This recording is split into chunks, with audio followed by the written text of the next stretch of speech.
everybody, it's your girl Donna Jean. I'm coming to you from Charleston, South Carolina. The beautiful Charleston, South Carolina. It's a little chilly out here, so I'm going to make it short and sweet, but I wanted to give you my 5 of my best top branding tips that I have in my arsenal. I've learned from the #1 network marketer in the world.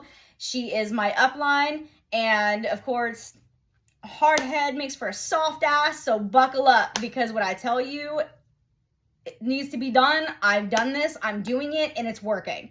So stay tuned.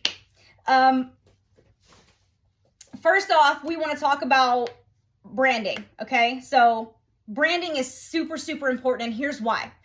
When you think of your favorite coffee shop or your favorite place to go get your oil changed or whatever, you remember how you felt. You remember the service you got. You remember enjoying the atmosphere. You remember everything about it, and it makes you want to go back, right? It also makes you want to refer it to other friends. You want to send your other friends there because you want them to have the same experience that they had, right? So this is why branding is important, because even though you are only on the online marketing space, they still need to know who you are and what you have to offer. So customer service does still play a big role, and the way that you treat your people and the way you build your audience is going to matter. So here goes my top 5 favorite tips. 1, you want to pick 5 things that interest you. I'm going to go ahead and take 2 of them out for you and make this simple.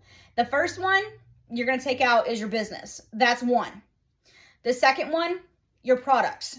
So now you only have 3 things you really have to post about, okay? This could be your children, this could be your dogs, this could be your hobbies, this could be if you like to go hunting, fishing, hiking, camping, anything like that, or if you like makeup, it does not matter. It does not have to do anything with your product, and it should not have anything to do with your product unless, say you're a makeup person and you happen to like playing in makeup. It could be from your makeup company, but you're not talking about your company. You're not talking about your products. You're talking about what you're doing, right? So your favorite tips that you want to use. This is what you want to do when it comes to posting, and you want to post them 1 business post a week. You want to post 1 product post a week. And then for the rest of the week, you want to make it all your interest. Here's why.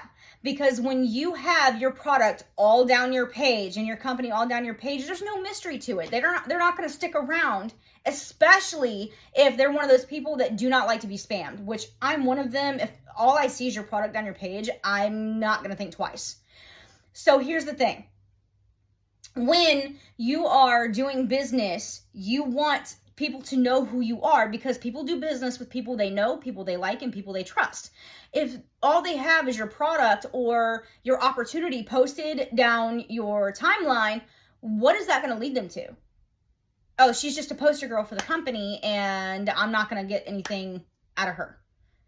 You want to build relationships and you want people to know who you are, because that's what gives longevity of the business, which is why I said, your favorite coffee shop or your favorite auto shop, because you went there that one time, yes, but they took the time to build that experience that you got.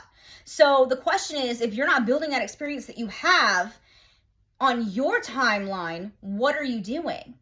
You're letting business walk out the door, and they don't want to do business with you anymore, because the only thing you're showing them is the company. Does that make sense? Drop a 1 if it makes sense. The next one, your stories. Your stories are very, very, very, very important, okay?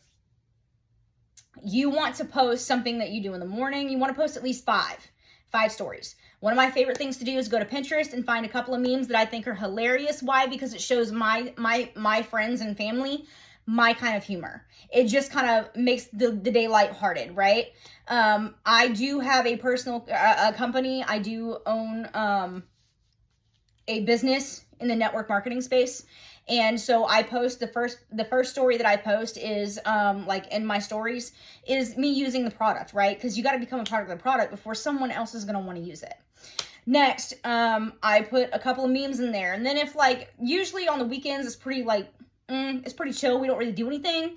So during the week is when I do more of the what I'm doing. So when I'm working my business during the week, especially because my husband is at work, I will be posting things like what me and my kids are doing for the day. I'll be posting things like what my kids are eating for dinner, or the silly things that they do. Like my daughter, who's 19 months and likes to play with the phone and say, pizza, pizza. She likes to order pizza on the phone, even though it's a fake phone, right?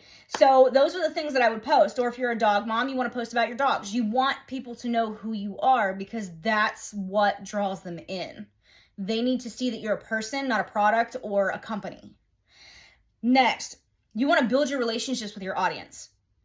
You do not want to be one of those people that add people to your page, and the moment that they add you back, jump in their inbox with a, hi, my name is so-and-so, and I was wondering if you wanted to try product XYZ, or if you're looking for a job to do XYZ.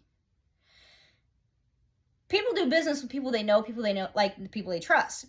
When you jump in their inbox automatically with your product or with your company, the first thing they're going to want to do is hit that block button.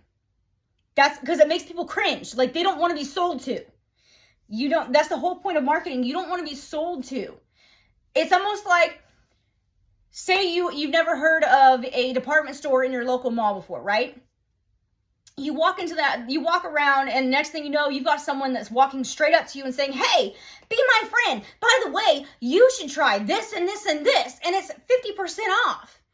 You'd feel a little weird, wouldn't you? You'd feel a little freaked out, like overwhelmed, like get away from me. That's what you make people feel when you jump in their inbox like that. So instead, you want to go into their inbox with a message of, hi, how are you doing today? And actually build a relationship. Don't just ask about their kids or their ages or whatever, because that's kind of cringy too. Go in there and ask them, hey, I saw you have XYZ in your photos. I love that because I have XYZ too. Or that's one of my favorite things too. They want to be related with. So you want to jump in there and say, hey, like for me, my daughter's 19 months. I'll say, hey, I just saw that you have a 2-year-old daughter, and that is awesome. My daughter is 19 months old. Where are you from? Because moms like to connect with people, right? You just want to connect with people. That's the whole point of building a business, because you'll create friends for a lifetime. But a business is not going to be sustainable on just selling your product. It's just like a brick and mortar. You go to a local coffee shop that's owned by somebody like small. One little incident happens, or their coffee starts tasting off, and you don't want to be there anymore. It's the same concept.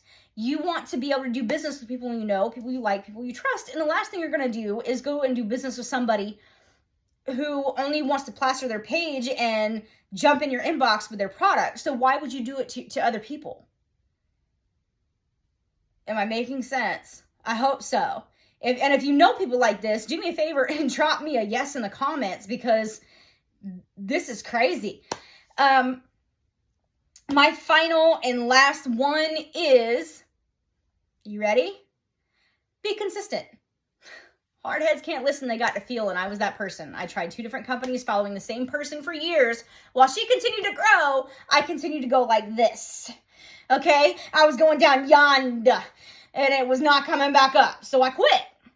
Well, I also had to learn that no one makes any real money in their first, 4 to 6 months of business unless they've been doing this for a long time. And they put in a lot of work. So if it's going to be a side hustle, it's going to be a side hustle. If it's going to be a full-time thing, you got to make it a full-time thing, and you got to make it like it's a job, because at first it is a job until you start building.